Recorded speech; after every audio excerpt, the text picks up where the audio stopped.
আজকের মুর্শিদাবাদ জেলা নিয়ে কথা বলবো। মুর্শিদাবাদ জেলা আপনাদের চমকে দিতে পারে। এক ডর্জন তো শোনা যাচ্ছে যে বামেরা শুধু মুর্শিদাবাদ থেকেই আসন পাবে। আমি এক ডর্জন বলছি না, হাফ ডর্জন, মানে 6টা বিধানসভা কেন্দ্র যদি মুর্শিদাবাদ থেকে বামেরা দখল করে নেয়, অবাক হবেন না। তবে ভিডিওটা শুরু করার আগে সমীক্ষা বলতে পারেন, একটা সার্ভে রিপোর্ট বলতে পারেন, আপনাদের সামনে পেশ করব। তার আগে বলি, ইসলামপুর বিধানসভা কেন্দ্র এবারে বামেরা চমক দিতে পারে। শামী খান সিপিআইএম নেতা এবারে প্রার্থী হয়েছেন। যেভাবে ম্যাজিক দেখাচ্ছে একের পর এক, এই ইসলামপুর বিধানসভা কেন্দ্রের দিকে কিন্তু নজর থাকবে সকলের। দেখা যাক কি হয় আগামী দিনে। তবে আবার বলবো, এই ইসলামপুর বিধানসভা কেন্দ্র কিন্তু বামেরা এবারে ঘুরে দাঁড়াতে পারে এবং জিতে যাওয়ার প্রবল সম্ভাবনা দেখা দিচ্ছে। আর করণদিঘি বা অন্য কোনো বিধানসভা কেন্দ্র নিয়ে আজকে কথা বলবো না। আজকের শুধু মুর্শিদাবাদ বিধানসভা নিয়ে কথা বলবো। সিপিআইএম কটা আসন পেতে পারে, মানে বামেরা কটা আসন পেতে পারে, কংগ্রেস কটা আসন পেতে পারে, এবং আইএসএফ কি এখানে দাঁত ফোটাতে পারবে। হুমায়ুন কবিরের নতুন দল যে ইউপি, মানে AJUP, খাতা খুলতে পারবে কি? সমীক্ষা যেটা বলছে, খাতা খোলার সম্ভাবনা যেটা দেখা যাচ্ছিল, হুমায়ুন কবির নিজে হাতে ধ্বংস করে দিয়েছে। ওই যে ভিডিও রেকর্ড ফাঁস হয়ে গিয়েছে, শুভেন্দু অধিকারীও বলছেন AI, আর হুমায়ুন কবিরও বলছেন AI। খেলাটা বেশ ভালোই জমে গিয়েছিল। যাই হোক, মানুষ ধরে ফেলেছে।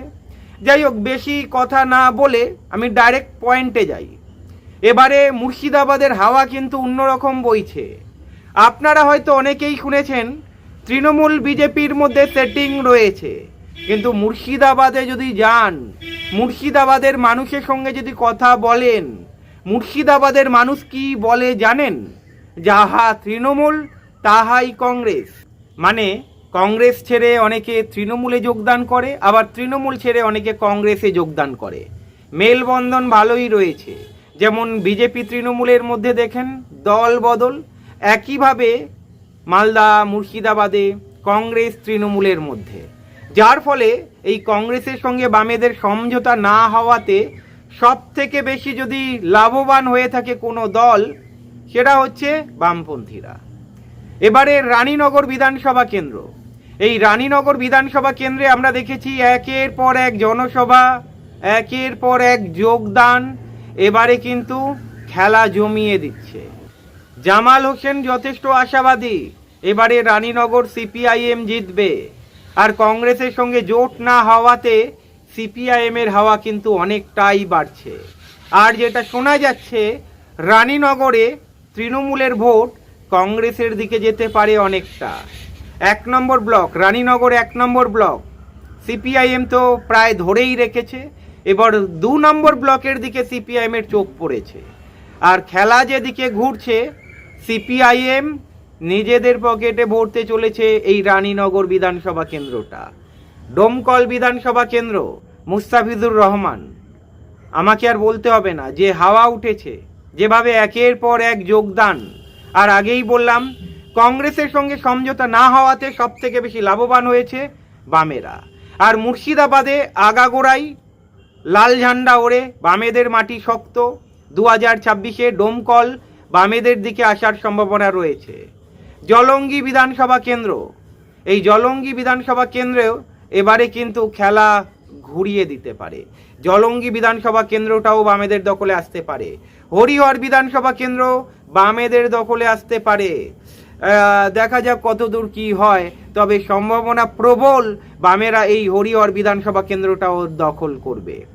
আর মুর্শিদাবাদের মধ্যে সবথেকে নজর কেড়েছে ধ্রুবজ্যোতি সাহা, খড়গ্রাম বিধানসভা কেন্দ্র।